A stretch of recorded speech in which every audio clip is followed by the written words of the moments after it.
falei, do contexto, né? Em que isso está em Lucas, né? Aí eu gostaria de trazer esse texto aqui, ó, do Gerd Thyssen, o Jesus histórico, Gerd Thyssen. Ele vai falar aqui na página 264, porque a questão do Scania é a seguinte: o Evangelho de Lucas traz como assunto principal a questão do reino de Deus. Bom, o que os autores dizem sobre isso? Gerd Thyssen: no centro do anúncio escatológico de Jesus está a mensagem salvífica do reino de Deus, Basileia tu Theos, que ele proclamou de um lado como já vindo e de outro como iminente. Jesus foi ambíguo. Ora esse reino é presente, ora esse reino é futuro. As duas fontes mais antigas concordam ao resumir a pregação de Jesus e dos discípulos por ele enviados na seguinte fórmula. Aí aparece: aproximou-se de vós o reino de Deus. O reino de Deus é também o tema de numerosas parábolas usadas por Jesus, de muitos ditos de todas as camadas sinóticas e do Evangelho de Tomé. De resto, a pregação sobre o reino de Deus é rara no cristianismo primitivo. No contexto de João, é uma relíquia. O Evangelho de João quase não fala do reino de Deus. É só os sinóticos. E os poucos ditos sobre Basileia não são constitutivos da escatologia paulina. Paulo quase não fala em reino de Deus. É só sinóticos. Sinóticos que, Evangelho de Tomé. Fora da Palestina, esse conceito evidentemente não serviu como um resumo da salvação. No entanto, Jesus falou da Basileia tu Theos sem ter de esclarecer seu significado. Ele não explica o que é isso. Ele podia pressupor que esse conceito era do conhecimento de seus ouvintes, seja pelos escritos da Bíblia hebraica, por tradições apocalípticas do período, como por orações e liturgia. Parece, no entanto, que apenas Jesus pôs o reinado de Deus no centro de sua mensagem escatológica. É também característica de Jesus a concentração no lado salvífico da ação escatológica de Deus, sem relato, o juízo. Embora haja algum consenso sobre o reinado de Deus ser o núcleo da pregação de Jesus, sua interpretação é controversa. Aí ele vai falar da literatura, ele vai falar como isso foi interpretado, ele vai chamar para dois autores, né? O Albert Schweitzer, ele vai tratar dessa questão da escatologia de Jesus. Albert Schweitzer tornou precisa essa interpretação ao supor que Jesus tenha contatado com a irrupção do reino de Deus num futuro imediato, e nessa expectativa teria enviado seus discípulos. Ele estava convencido de que eles não teriam atingido todas as cidades de Israel antes que o Filho do Homem viesse. Mateus 10, 23. Depois das voltas dos discípulos, cresceu em Jesus a decisão de forçar a chegada do fim, assumindo voluntariamente as dores messiânicas, que, segundo concepções apocalípticas, antecederiam o fim do mundo. Por isso, ele foi a Jerusalém para o martírio, para meio que precipitar esse fim do mundo. Albert Schweitzer falando isso. A ética de Jesus seria uma ética provisória, que vale para a situação excepcional pouco antes da chegada do reino de Deus, que está ali para acontecer a qualquer momento. Essa interpretação escatológica coerente deveria provocar um contraprojeto, que foi a do Dodge, Charles Dodge. Charles Dodge, ele já vai trazer uma outra perspectiva.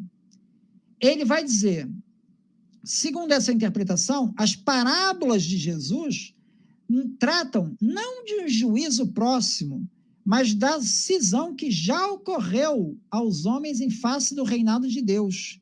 De acordo com Dodd, eles teriam sido mal interpretadas pela comunidade em termos de futuro.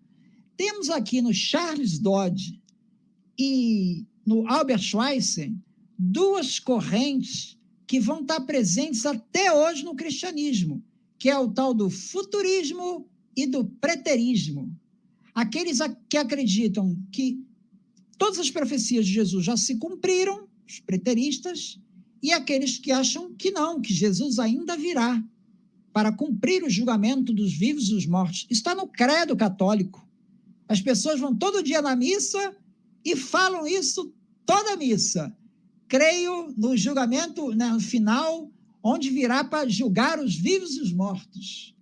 Na vinda de Jesus para julgar o futurismo. Mas dentro do cristianismo, você tem também os preteristas, que acham que tudo já se cumpriu. Então, esse debate está presente para interpretar o que seria, então, esse reino de Deus, né? Aí o Gerd Thiessen vai falar o seguinte: o reino de Deus é, ao mesmo tempo, presente e futuro. Porque tem passagens que Jesus fala como presente. O reino de Deus está aqui, eu estou aqui, o reino está se cumprindo. Olha os milagres aí. E tem passagens que ele fala que é futuro.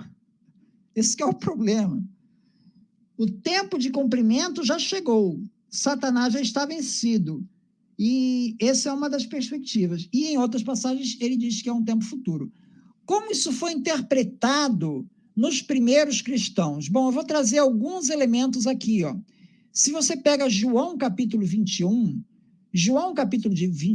ele vai dizer o seguinte: João capítulo 21 é um capítulo que a maioria dos autores concorda que foi uma inserção no Evangelho de João.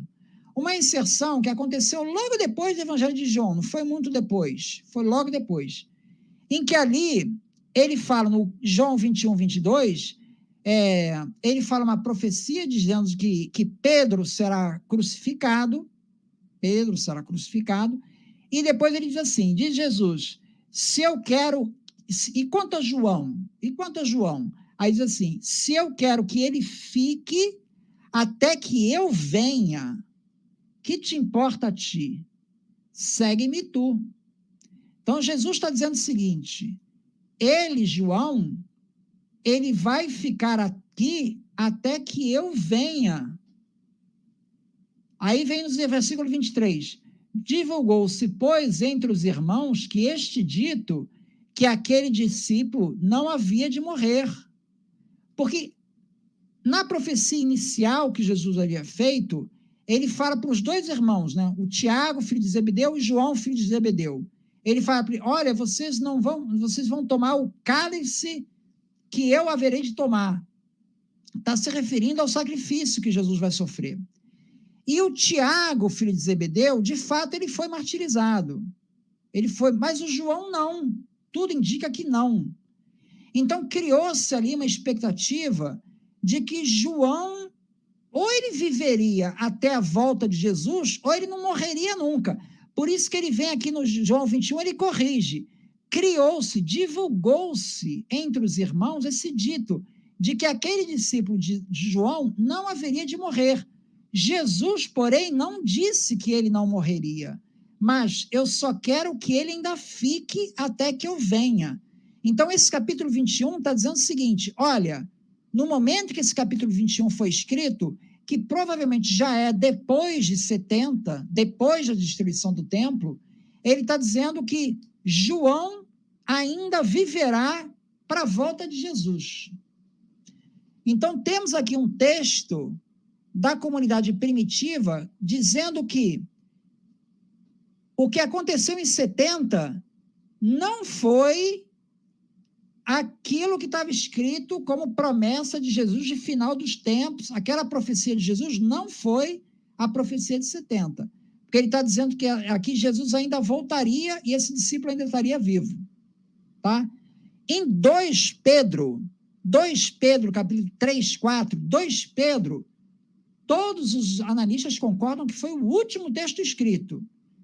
A grande maioria concorda que não foi Pedro. e que isso foi escrito lá por volta de 120, tá? Eu estou falando da maioria. Tu vai encontrar gente que vai dizer que escreveu lá em 70, em 60, tudo bem, que foi Pedro que escreveu. Eu estou falando da maioria. A maioria diz que foi em 120. 2 Pedro. Ele diz assim, e dizendo, onde está a promessa da sua vinda? Porque desde que os pais dormiram, está se referindo aos apóstolos que morreram. Desde que os pais dormiram, todas as coisas permanecem como desde o princípio da criação. O texto é meio enigmático, mas o que parece que ele está dizendo é o seguinte, cadê a vinda de Jesus? Que não veio. Estamos em 120. Já morreu todo mundo. E ele ainda não veio. 2 Pedro 3, 4. É a destruição de Jerusalém em 70, o anúncio que Jesus havia feito? Esse pessoal acha que não. Esse pessoal aqui não foi em 70 na destruição de Jerusalém, não. Estamos esperando ainda. Bom, vamos para Clemente, carta de Clemente Romano, ainda estamos no século I, tá? Até antes de 2 Pedro. Clemente, capítulo 23, ele diz assim, você percebe como em pouco tempo o fruto de uma árvore chega à maturidade. De uma verdade, logo e de repente se cumprirá a sua vontade. Como a Escritura também testemunha, dizendo, rapidamente ele virá, e não tardará, e o Senhor subitamente virá ao seu tempo. Até mesmo o santo, para quem você olha. Novamente, esse pessoal, cara, porra, ele podia escrever mais claro, cara, mas tá meio enigmático, mas dá para entender o seguinte, ele subitamente virá a seu tempo. Parece que ainda não veio. Estamos aí nos anos 90. Comunidade cristã está esperando Jesus voltar. Não foi em 70 que Jesus veio, né? O cumprimento não se fez em 70. 2 Clemente, capítulo 11, que é uma carta que não foi escrita por Clemente, foi escrita por um outro, mas é do século II aí, é do começo do cristianismo primitivo. Ele diz assim, todas essas coisas ouvimos até mesmo nos tempos de nossos pais, mas embora tenhamos esperado dia a dia, não vimos nenhuma delas realizadas. Seus tolos, compare-se a uma árvore. Tomemos, por exemplo, a videira. Primeiro ela solta as folhas, depois o broto aparece, depois a uva azeda, e em seguida a fruta totalmente amadurecida. Assim, da mesma forma, o meu povo tem suportado perturbações e aflições, mas depois receberá as coisas boas. Mais um texto enigmático. Mas ele está dizendo o seguinte, meu povo, olha só, não veio ainda, mas olha a videira, o negócio demora mesmo, tenha paciência, ainda virá, os frutos serão colhidos no futuro. Estamos aí em 2 Clemente, ainda não veio. Tertuliano, resposta aos judeus, capítulo 13. Uma segunda vez, de fato, mostremos que Cristo já veio, como predito, por meio dos profetas. Ok, veio por meio dos profetas. E sofreu, e já foi recebido de volta aos céus. E daí virá conforme profetizado. Isso é Tertuliano falando no século III. Tertuliano está esperando Jesus vir. Lembrando que Tertuliano ele foi montanista. Montanista é mais uma profecia ali que aguarda a vinda de Jesus. Então, Tertuliano é mais um que está esperando. Então, eu trouxe esses exemplos para dizer o seguinte, resumindo, Evangelho de Lucas, ele tem como eixo central o reino de Deus? Sim, seja lá o que isso significa. Sim, é o reino de Deus. Ele é um tema central. Não fala só sobre isso, fala sobre outras coisas. Fala sobre a transformação da pessoa, do amor ao próximo, né? Tem várias coisas ali, mas fala do reino de Deus que está vindo. E os primeiros cristãos, como é que interpretaram isso? Interpretaram como sendo o ano de 70, o cumprimento dessa profecia? Cara, eu citei aqui Tertuliano, eu citei aqui Clemente de Roma, Eu citei aqui Pedro, o discípulo de Pedro, que não sei quem foi que escreveu 2 Pedro, né? E João 21, também não sei quem escreveu, mas foi um discípulo ali. Todos da primeira comunidade de cristãs que entendem que 70 não foi o cumprimento. Todo mundo aqui é futurista. Todo mundo aqui que eu dei exemplo aqui é futurista. Mas, Está Abrão, esperando isso a não foi, vinda do reino. foi